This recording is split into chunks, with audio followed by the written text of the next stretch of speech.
फिर भी रूस ने भी दूरी बनाकर हालात देखने का रास्ता चुना है। यानी देखते हैं और आगे क्या होता है। क्या ऐसी नौबत आती है जब चीन और रूस को खुलकर ईरान का सपोर्ट करना पड़े। लेकिन इस बीच दुनिया का एक तीसरा देश है जो आने वाले समय में इस हालात के बीच ईरान के साथ खुलकर दोस्ती निभा सकता है।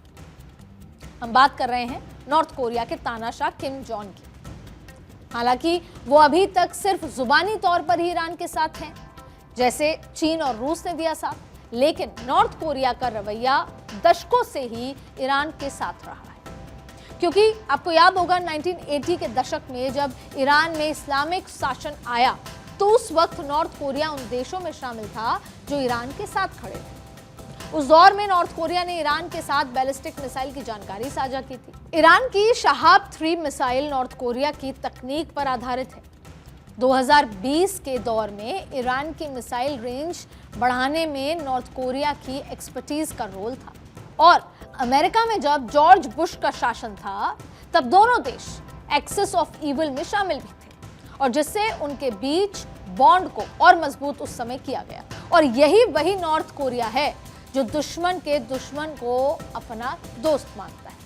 अमेरिका नॉर्थ कोरिया के लिए पुराना दुश्मन है, जबकि ईरान उसका पुराना दोस्त है। और ये दशकों पुरानी दोस्ती उस वक्त और ज्यादा असरदार हो सकती है जब ईरान अमेरिका और इजराइल से अपना बदला ले रहा हो।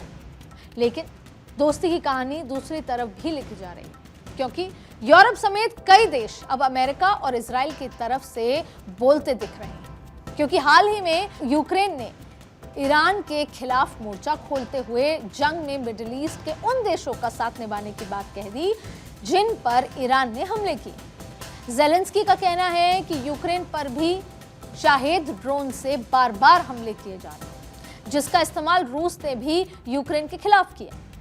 अब ज़ेलेंस्की का कहना है कि उनको इस ड्रोन का जवाब देने का तरीका आता है और वो मिडिल ईस्ट और यूरोप के देशों को इन ड्रोन के इम्पैक्ट से रोकने का ट्रिक बताने के लिए तैयार हो। यानी सीधे तौर पर तो नहीं, लेकिन ज़ेलेंस्की इस युद्ध में ईरान के दुश्मनों की मदद के लिए हाथ जरूर आगे बढ़ा रहे हैं। ज़ेलेंस्की के इस सुझाव को ब्रिटेन के प्राइम मिनिस्टर किर स्टारमर ने मान भी लिया। उन्होंने कहा कि ईरानी जो ड्रोन को मार गिराने में खाड़ी देशों के सहयोगी की मदद के लिए ब्रिटेन यूक्रेन के एक्सपर्ट्स को अपने साथ लेकर आएगा। और यूरोप की इसी तैयारी से निपटने के लिए अब ईरान ने यूरोप में जंग की एक नई रणनीति तैयार की, क्योंकि दावे किए जा रहे हैं कि ईरान का अगला टारगेट यूरोप ही है। इसके लिए ईरान ने यूरोप के देशों के गैंग्स के साथ अपने कॉन्ट्रैक्ट भी मजबूत कर लिए हैं। इसमें स्वीडन का फोक्ट्रॉट गैंग है, जिसका सरगना है रावा मस्जिद उर्फ कुर्दिश फॉक्स। रावा मस्जिद का ताल्लुक ईरान कुर्द मूल से है।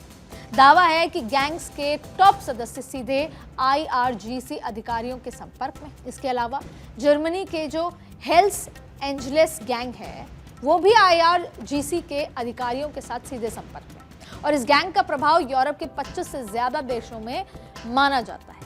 देखिए 2021-22 में जर्मनी के अंदर इजराइल के धार्मिक स्थानों पर हमले में इस गैंग का नाम जुड़ा था। इसी जर्मनी के अबाउ चेकर गिरोह के साथ भी IRGC के कॉन्ट्रैक्ट हैं। ये अरब मूल का क्रिमिनल परिवार हैं जिसके सदस्य लेबनान से जर्मनी आए थे। इस गैंग को हथियार तस्करी और कॉन्ट्रैक्ट किलिंग से जोड़ा जाता है, और इस तरह IRGC के अधिकारी यूरोप के सबसे खतरनाक और अमीर गैंग मैक्रो माफिया के भी संपर्क में, जिनकी पकड़ नीदरलैंड और बेल्जियम के बंदरगाह पर है। दावा है कि इसी रास्ते से ईरान के हथियार यूरोप के गैंग्स तक पहुंच रहे हैं।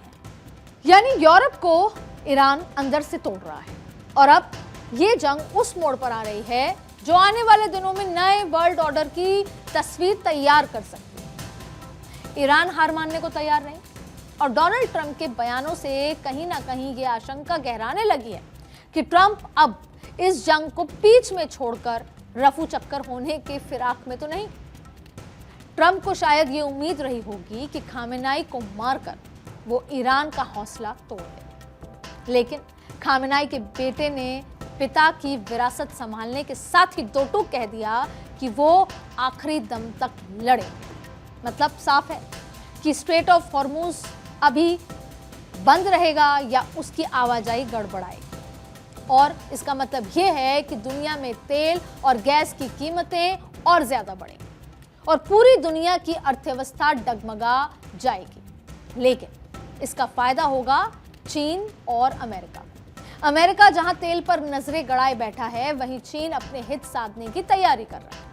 अगर चीन चाहता तो शायद ये जंग शुरू होती ही नहीं, लेकिन चीन अपने कथित दोस्त को अमेरिका के खिलाफ खड़ा तो देखना चाहता है, मगर अमेरिका के साथ उनकी जंग में वो अपना फायदा ढूंढ रहा है। पर सवाल यह है कि कब तक? जंग की ये आग अगर चीन की दहलीज पर दस्तक देगी तो यकीनन विश्व युद्ध की आग भड़केगी और अगर ऐसा हुआ तो फिर चीन के जो इन्वॉल्वमेंट होने का मतलब कुछ और हो, जंग का नया मोड़ लेने जैसा मतलब हो जाएगा। अब चीन के साथ अगर ईरान पासा पलट देता है तो अमेरिका के हाथ से ताकत, ये सत्ता फिसल सकती है। फिर ईरान, चीन और रूस दुनिया की शक्तियों के रूप में उभर जाएंगे। आज के पॉलिटिकल कॉरिडोर में बस इतना ही। देश दुनिया की बाकी खबरों के लिए बने रहिए भारत 24।